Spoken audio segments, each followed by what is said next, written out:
Un muy importante debate se va a dar en el inicio mismo del proceso de conquista y colonización de América por parte del Reino de Castilla en torno a lo que se llama la Guerra Justa, en la cual van a intervenir principalmente Ginés de Sepúlveda y Bartolomé de las Casas. Ese debate se va a dar a mediados del siglo XVI. Pero también, en forma indirecta, participa Francisco de Vitoria. Así que en este PowerPoint vamos a trabajar los elementos que tienen que ver con este debate tan esencial para el periodo, sobre todo en la relación con la evangelización. El problema se inicia con las denuncias que hacen sus sermones en la isla de la Española el fraile Agustino Antonio de Montesinos. Corre el año de 1511 y todavía no han salido de la zona de las Antillas los castellanos, y Montesinos está claramente señalando el derecho respecto de las servidumbres a las que someten a los indios y en segundo lugar otra cuestión que es el pacifismo con que fueron recibidos por parte de los hispanos, por parte de los indígenas. Y continúa Montesinos con su denuncia y además agrega el problema de la evangelización, porque a fin de cuentas la única justificación de la presencia de los castellanos en el continente americano, en el Nuevo Mundo, como ellos le dicen, en ese momento, es la autorización papal para conquistar y evangelizar, si la evangelización y la justificación de su presencia.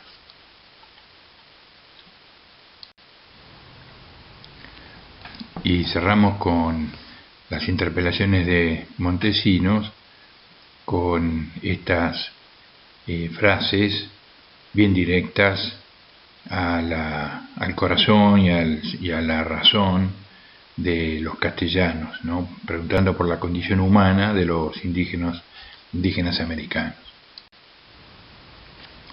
Y aquí están expresados los tres cuestionamientos centrales que Montesinos está haciendo a la mentalidad de la época. Las condiciones para hacer guerra justa a los indígenas, eso proviene de la tradición medieval, muy forjada en la guerra de reconquista del Reino de España. Y por otro lado, cuáles son los títulos para que el rey de Castilla pueda extender su dominio al Nuevo Mundo. Acá Montesinos está cuestionando la autoridad del Papa, ¿verdad? En este plano político. Y por otro lado, la tercera de las cuestiones, ¿cuál debe ser la forma de evangelización? ¿Cómo se predica el cristianismo? ¿De qué manera? Esto después va a tener continuidad con algunos de los planteos de Francisco de Vitoria. Es tal el escándalo que produce en el reino la circulación de las críticas que se conocen de Montesinos, que al año siguiente, 1512, se promulgan las ordenanzas o leyes de Burgos, que van a, de alguna manera, empezar a poner límites a las prácticas, por lo menos desde el punto de vista legal, a las prácticas de los castellanos en el Nuevo Mundo. Y un factor a tener en cuenta, del que nos vamos a ocupar enseguida, es la baja demográfica.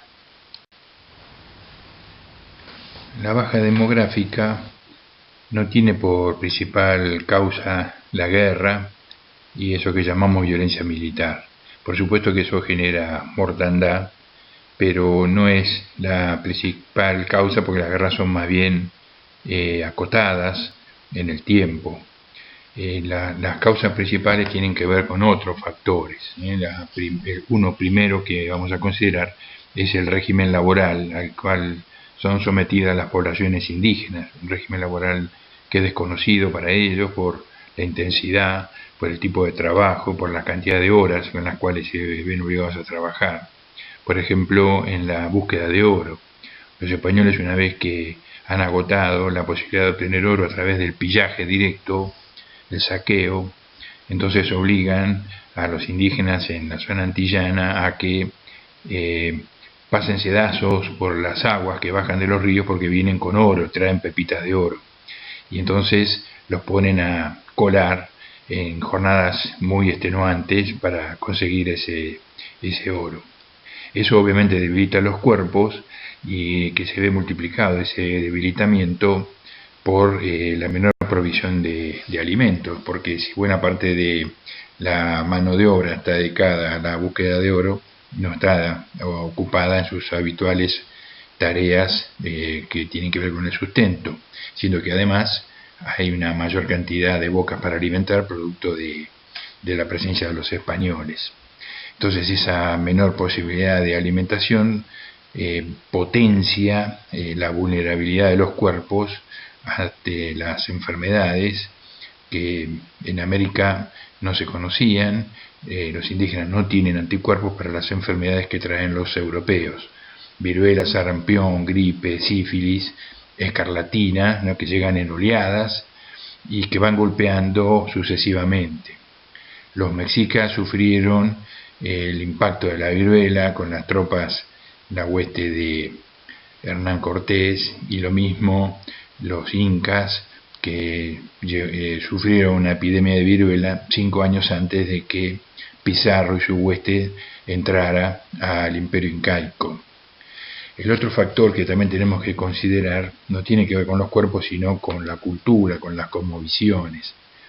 Hay una profunda desestructuración de las culturas, la pérdida de sentido del universo, todo lo que se creía y se esperaba no es lo que sucede, y entonces la desesperación, la tristeza lleva a situaciones de profunda depresión, a no hablar, a no dirigirse a los conquistadores, y en los casos extremos comunidades enteras que se suicidan en masa. Primero matan a los niños y después se suicidan todos los adultos. La inexistencia de estadísticas hizo muy difícil poder estimar con cierta precisión los datos estadísticos respecto de la baja demográfica. Los historiadores, demógrafos, los antropólogos han buscado reconstruir datos apelando a otro tipo de fuentes, y obviamente siempre los resultados son incompletos. Así que nosotros lo que vamos a hacer es vamos a dar dos versiones sobre esta temática, muy discutidas. Intermedio de estas dos versiones hay otras cifras de otras versiones diferentes. Algunas son parciales de algunas regiones, de algunos reinos. Aquí estas dos versiones, la de mínima y la de máxima, pretenden dar estimaciones completas para la totalidad de la población de las tres Américas. La versión de mínima, le llamo, dice que existían en América en 1492 13 millones y medio de indígenas, y en 1650 ese número pasa a 10 millones. Y la versión de máxima dice que en 1492 la población estimada de habitantes de América era de 90 millones, y en 1650 se pasa a 5 millones. Como ven, las diferencias entre una versión y otra son enormes, pero de todas maneras, cualquiera sean los números, estamos hablando de una gran caída demográfica. Para aportar a la mirada crítica sobre estas cifras, cuando Montesinos está haciendo su denuncia en la zona antillana, se está calculando, los historiadores por supuesto están calculando que en 10 años, desde la presencia de Colón en su primer viaje, en 10 años murió 1 millón de indígenas en la zona antillana, y que por ese motivo hubo que empezar a importar población africana en condiciones de esclavitud. Y otras cifras, por ejemplo, hablan de la mita minera en Potosí, y la mita minera habría muerto habrían fallecido por distintas razones, silicosis, accidentes, etcétera, etcétera, 8 millones de indígenas a lo largo de la explotación minera en Potosí durante todo el tiempo que se trabajó allí.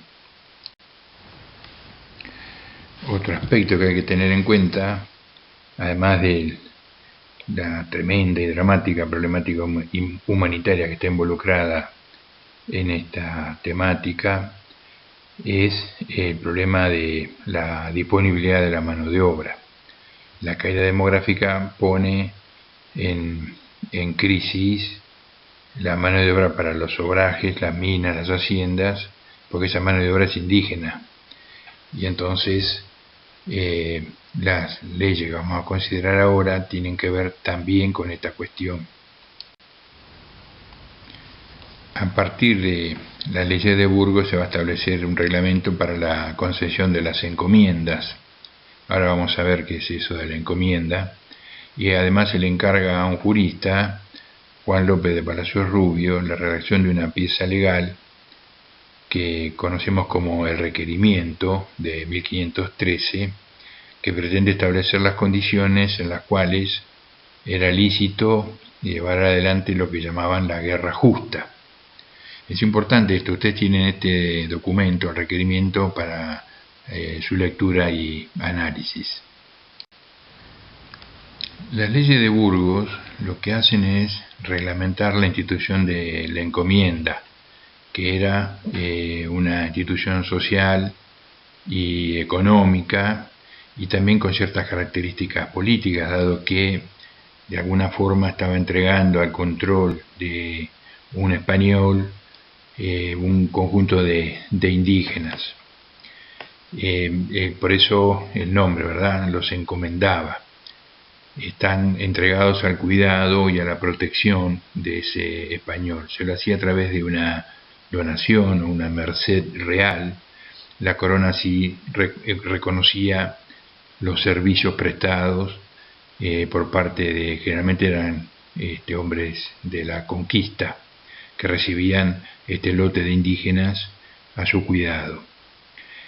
Podían cobrar el tributo que el grupo de indígenas debía al rey, el encomendero. Y en principio es entregado en perpetuidad y incluso se transmitía a través de la herencia, y eso va a traer una cantidad de problemas en la medida en que en la corona se dan cuenta que están de alguna manera generando un posible problema político en la medida en que estos castellanos y otros conquistadores en América empiezan a tener bajo su dirección un grupo de hombres como si fuera una hueste, y eso va en contra de los procesos de centralización política que se están viviendo en la península.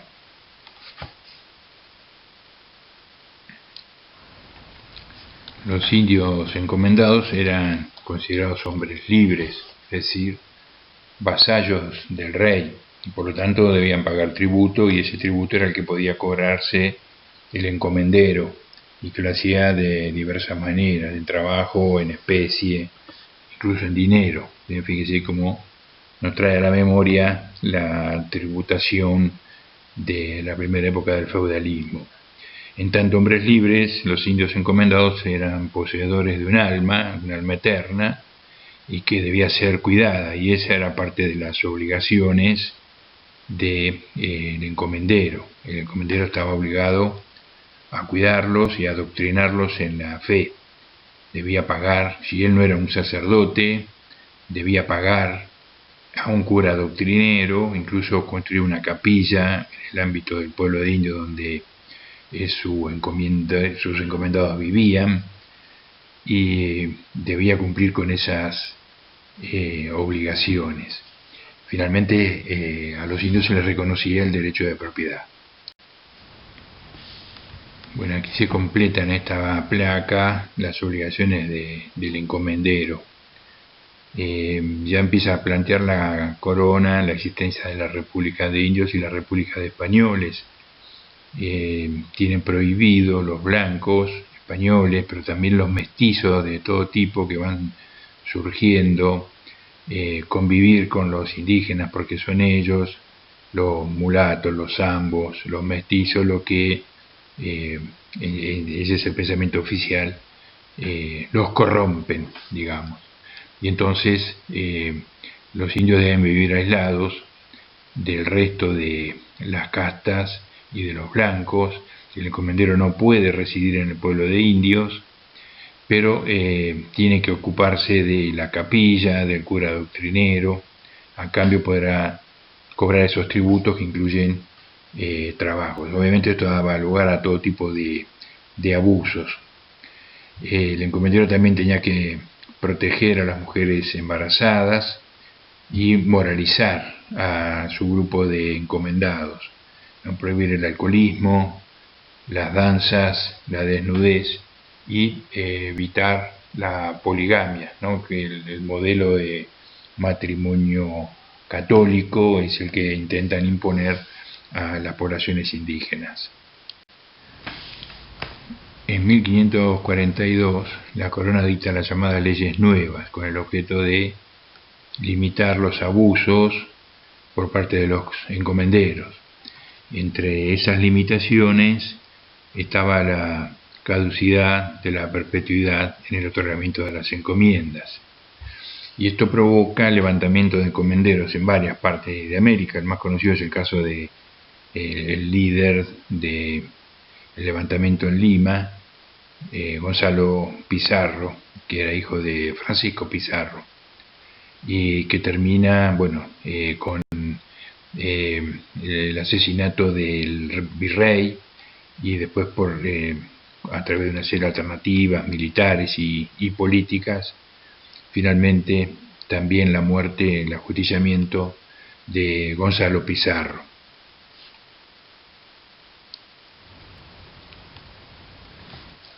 Estos levantamientos hacen que la corona suspenda algunos artículos de las leyes nuevas, sobre todo en las que tienen que ver con la transmisión de padres a hijos de las encomiendas, pero a lo largo de varias décadas y ya para principios del siglo siguiente logra limitar la transmisión de las encomiendas, no se entregan nuevas encomiendas, finalmente logran evitar la heredabilidad de la encomienda y por lo tanto cuando fallecen los últimos encomenderos finaliza el tema de la encomienda.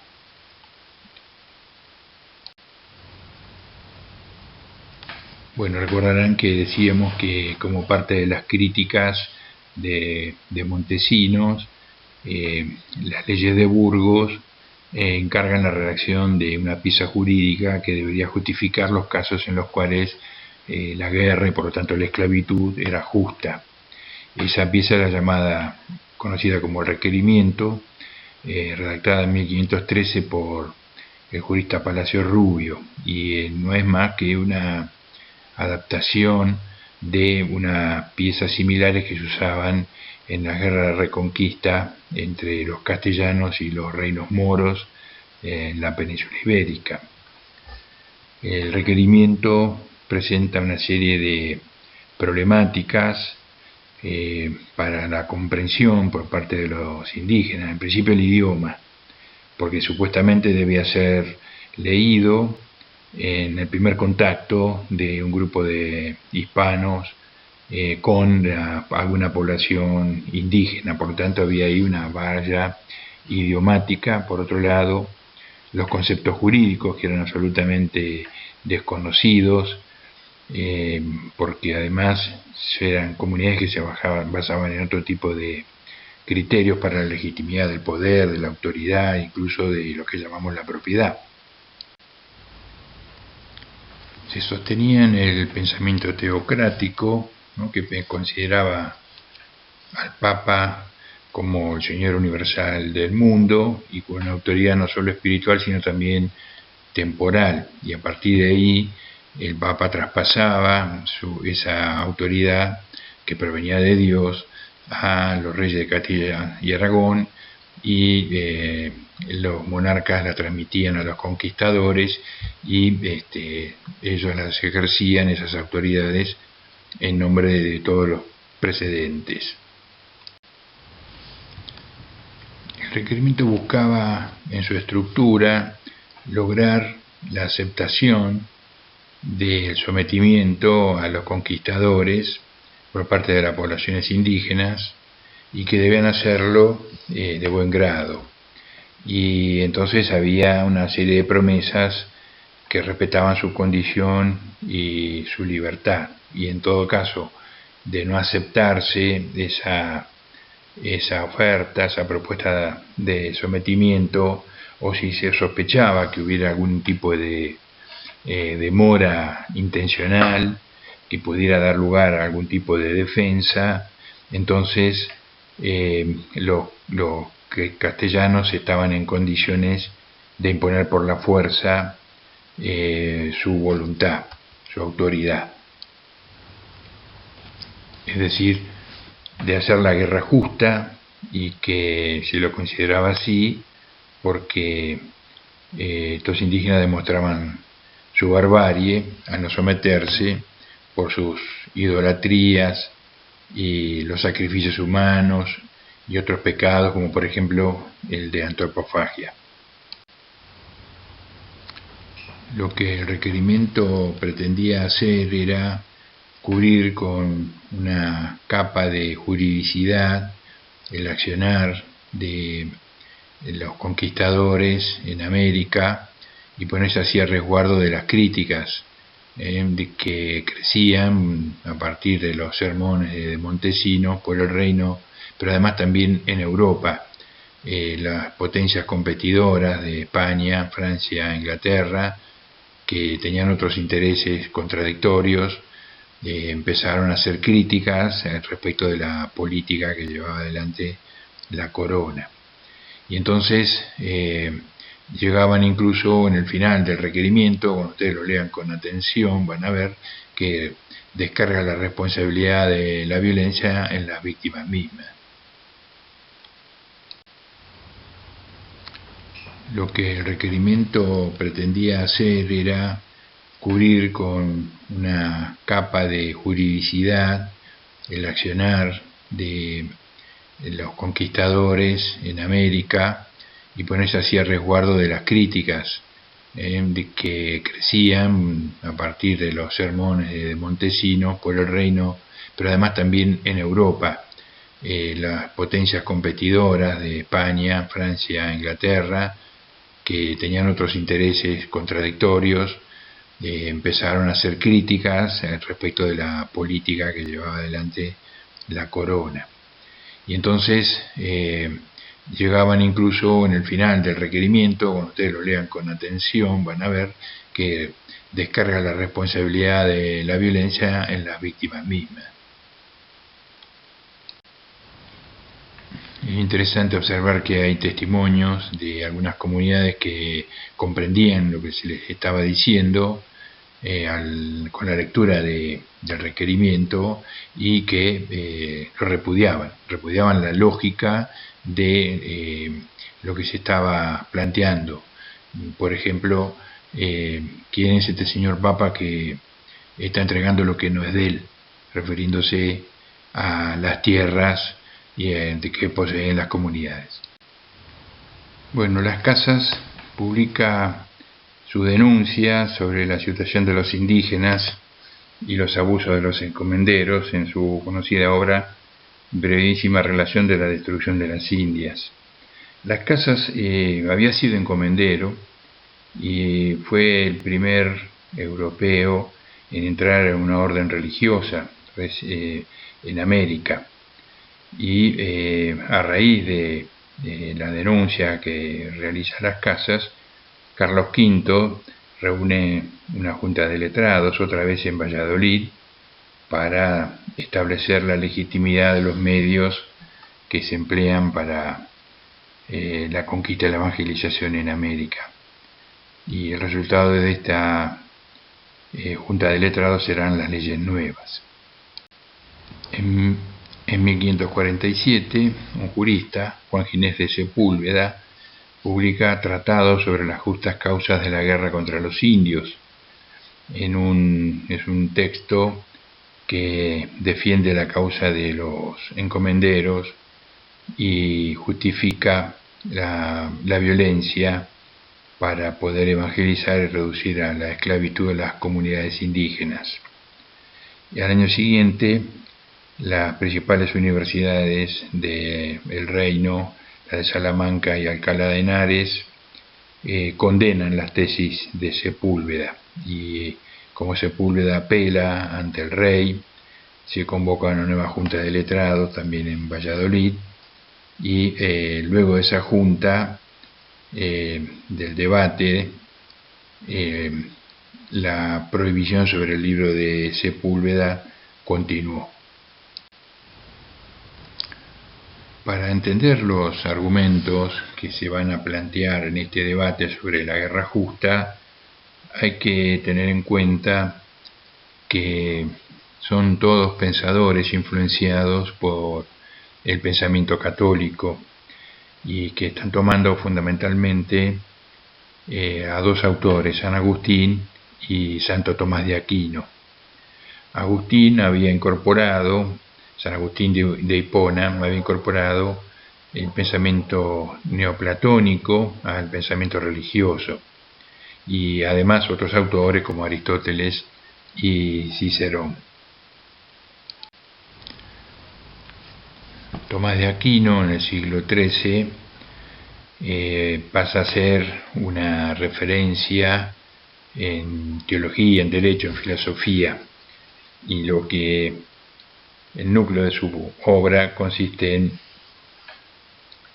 dar fundamentaciones racionales a las creencias religiosas, basándose fundamentalmente en el pensamiento de Aristóteles. También incorpora otros autores como Platón, San Agustín, y los hispano-musulmanes Averroes y Avicena, y al hispano-judío Maimónides, y por supuesto toda la tradición eclesial. Ambos autores van a hablar sobre la guerra justa. Para Agustín, la guerra en sí misma es mala, pero solo se justifica si es para lograr un bien y evitar un mal mayor. Tomás, que pertenecía a la orden dominicana y que había sido fundada para convertir pacíficamente a una herejía a los albigenses y a otros heterodoxos, sin embargo aceptaba la pena de muerte para los condenados por herejías. Tomás entonces va a justificar la guerra por tres motivos, tres condiciones que deben existir para que se pueda declarar. Una es que la guerra es cosa del príncipe, el Estado. Otra es que esa guerra debe ser para castigar una injuria. Y la tercera es que debe ser para evitar el mal o para hacer el bien, pero nunca por codicia o por crueldad.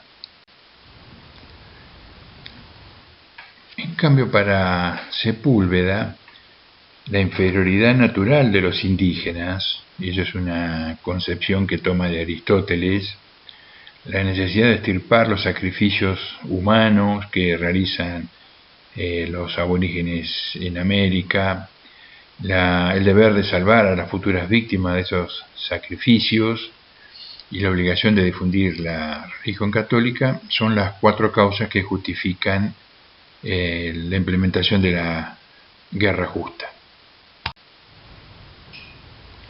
Ustedes pueden leer aquí un textual del tratado con los argumentos de Sepúlveda para justificar la inhumanidad de los americanos y de cómo además se niegan a aceptar cosas que son por demás justas, ¿no?, que están establecidas por el derecho natural.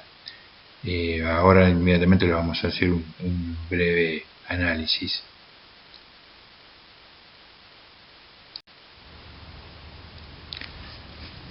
Principio de oposición dicotómica y jerarquización de lo real. Esos pares dicotómicos además implican una jerarquía. Esa jerarquía está vinculada con el sometimiento. el principio de esclavitud natural. Los no griegos eran los bárbaros para Aristóteles. Y el principio de complementariedad entre estos pares que también mencionaba en el textual, inferior y superior, imperfecto y perfecto, pero además se necesitan, ¿no? Lo inferior y lo imperfecto necesita de lo superior y de lo perfecto. De este modo puede ser gobernado. Aquí tenemos algunos datos de la biografía de Las Casas que nos ayudan a entender las características de su pensamiento. Las Casas en sus argumentos va a fondo contra el pensamiento de Sepúlveda, porque no solo niega la inferioridad natural de los indígenas, sino que los pone en un pie de igualdad con los europeos y los españoles en particular, porque la posibilidad de ser bárbaro no muestra diferencias entre unos y otros, ya que todos pueden ser igualmente crueles e inhumanos. Y además niega que se sea bárbaro por hablar mal el griego, tal la definición que proviene de Aristóteles. Las Casas niega la barbarie de los americanos por el conjunto de instituciones sociales y políticas y los conocimientos, que esos son incompatibles con la condición de bárbaro, según lo plantea Aristóteles, y tampoco por ser paganos, que lo son, están ubicados en la barbarie, porque en todo caso están en la misma situación que los griegos y los romanos de la antigüedad, ¿no? Porque ellos también eran paganos.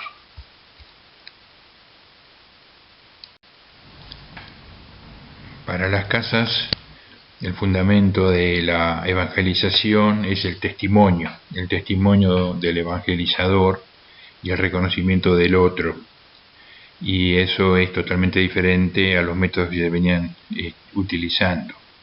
Esta manera de evangelizar es la que él llevó adelante en cada una de las campañas que implementó. Y por otro lado, la conquista no se justifica más que por la evangelización. Así que no es la economía, no es la política, solo la evangelización, pero no de cualquier forma, del modo en que él lo plantea, a través del testimonio y el reconocimiento. Aquí Las Casas está otorgando licitud a la resistencia que pueden hacer los americanos a la imposición por la fuerza de la fe. Esta guerra es más justa que aquella que, bajo pretexto de superior cultura, se le hace. Directamente está revirtiendo los argumentos de Sepúlveda en contra de los europeos. Francisco de Vitoria, teólogo, filósofo y jurista, argumenta también en contra de la validez de la donación del Papa a los reyes españoles de los derechos sobre el Nuevo Mundo. Él se fundamenta en Tomás de Aquino y reconoce la existencia de dos órdenes, el natural y el sobrenatural. El orden natural sería el orden civil, y de ahí deriva la autoridad civil. El orden sobrenatural, obviamente, es el orden religioso, y allí sí está la autoridad del Papa. Vitoria cuestiona doblemente las decisiones papales, primero porque no tiene jurisdicción sobre los paganos y los aborígenes americanos lo son, y luego porque puede otorgar a los reyes de España el derecho a difundir el Evangelio, pero no eso implica una donación temporal. Luego, el verdadero título de los españoles está en lo que Vitoria llama sociabilidad universal de todos los hombres y las naciones. Esa sociabilidad universal de los hombres y las naciones tiene que ver con las causales de injuria. Vamos a detallarlas. Es una injuria pretender que aquellos que se han convertido a la nueva fe sufran presiones para que retornen a sus antiguas creencias. Eso es una injuria, y entonces la sociabilidad universal autoriza a la defensa de los conversos. Eso es una de las causas para la guerra justa. Lo mismo es defender a los amigos y a los aliados en caso de presiones de esos enemigos. También es causal de guerra justa liberar a los que vivan bajo la opresión. También lo es que se impida la libre circulación. Los españoles tienen el derecho a circular libremente en las comunidades indígenas. Si eso se impide, entonces eso es causal de guerra justa. Lo mismo el comercio, tienen el derecho a comerciar libremente con los indígenas. Si eso se impide, eso es causal de guerra justa. Y por supuesto que tienen el derecho a predicar libremente el Evangelio. Si eso se impide, eso es causal de guerra justa.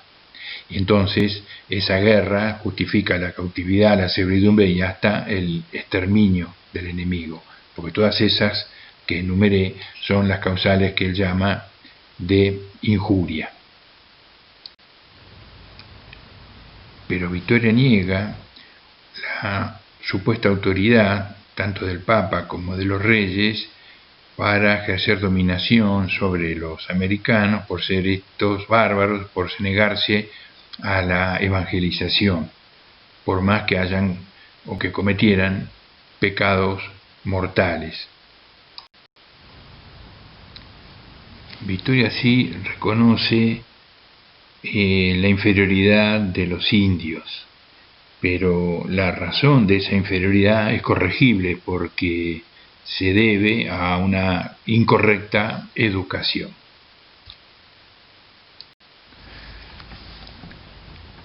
En la época surgen las llamadas leyendas, la leyenda negra, la leyenda blanca o rosa, como también se la conoce. La leyenda negra, impulsada, propagandizada por aquellos estados enemigos de la corona de Castilla y Aragón, como Inglaterra, como Francia. Incluso surge en los territorios italianos, Nápoles más precisamente, que controla la corona de España. Allí aparecen las primeras manifestaciones de estas leyendas. Y obviamente el libro de Las Casas es el que alimenta fuertemente estas leyendas. Las leyendas que tienen que ver con la denuncia de los distintos tipos de violencias, violaciones y injusticias que sufrían los pueblos indígenas americanos a mano de los conquistadores españoles. La leyenda blanca o rosa fue creada y sostenida por los partidarios de España, que destacaban, enfatizaban todos los avances y progresos que ellos consideran fueron logrados por los pueblos en América a partir de la presencia de los conquistadores y del catolicismo, como son la erradicación de las herejías, del canibalismo, la introducción de la moral católica y la lengua castellana, que es su vehículo, la imprenta y la educación. En suma, lo que ellos consideran la civilización. Para finalizar sobre este punto, digamos que de tanto en tanto esta controversia alrededor de las dos leyendas continúa. Para finalizar, dos interpretaciones. Una, la de José Santos Erceg, que es un filósofo vinculado al pensamiento decolonial. Él reconoce la existencia de diferencias importantes tanto en Sepúlveda como en Victoria y Las Casas. Sin embargo, considera que a pesar de esas diferencias comparten unas características, y que esas características son el eurocentrismo y el colonialismo.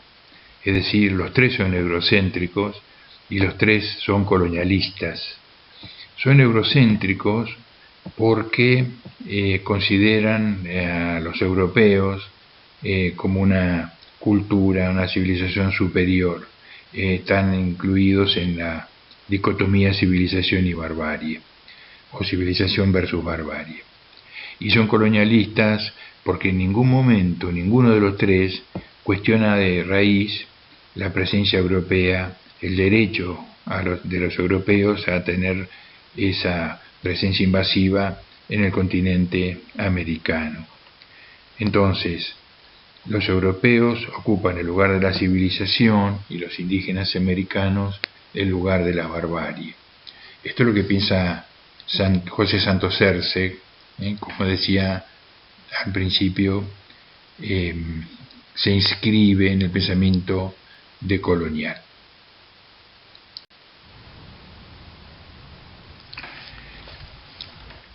Gómez Müller tiene otra interpretación, entiendo que es más afín al pensamiento cristiano, católico. Él ve que tanto Sepúlveda como Las Casas, y nosotros podíamos incorporar a Victoria también aquí, aunque Gómez Müller no lo menciona, comparten el horizonte cultural, es decir, están incluidos en el cristianismo, en los evangelios. Es de ese lugar que piensan y razonan sobre la relación con los indígenas americanos. Pero, a pesar de compartir esos parámetros, ese universo cultural, sus concepciones son claramente diferentes. Él dice, un abismo separa a uno del otro. ¿En qué consiste ese abismo? Para Sepúlveda, el abismo está en que niega absolutamente la identidad del otro. Debéis abandonar vuestras creencias y adoptar las mías, etcétera, etcétera, porque son superiores y demás. Según Gómez Müller, para Las Casas, el contenido de la palabra evangélica se dice en relación con el otro. Es decir, recuerden lo que sostenía Las Casas respecto a que se evangeliza por el testimonio del evangelizador y el respeto del otro, el reconocimiento del otro. En este caso sería que la palabra evangélica no puede estar separada de cómo se dice esa palabra evangélica. Es decir, cuál es la relación, cuál es el reconocimiento que se establece con el otro. Entonces ahí estaría el abismo que plantea Gómez Müller entre la interpretación evangélica y de la evangelización que hacen Las Casas y Sepúlveda. Para Sepúlveda, la evangelización es el motivo o la excusa para la guerra justa, para el sometimiento, para la esclavitud. Mientras que para Las Casas, la evangelización es el momento del diálogo, el momento del encuentro, el momento del reconocimiento del otro.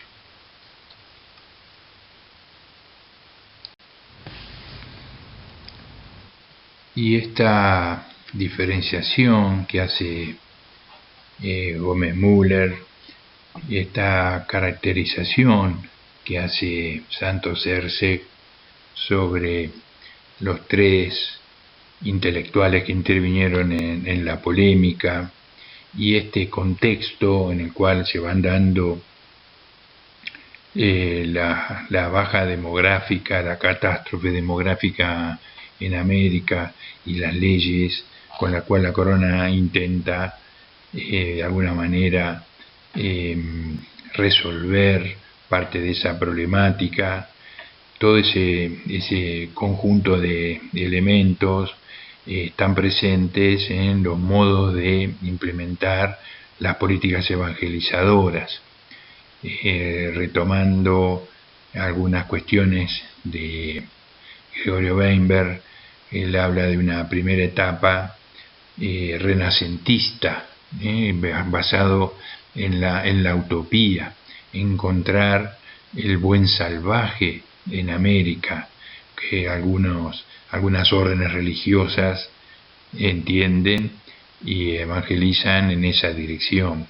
Y después aparece el Concilio de Trento y la Contrarreforma, y entonces una modificación en los métodos, en los instrumentos, en las herramientas de la evangelización. Y esto es importante porque es la evangelización una de las formas principales que va a tomar la posibilidad de construir un consenso, una hegemonía cultural por parte de los conquistadores.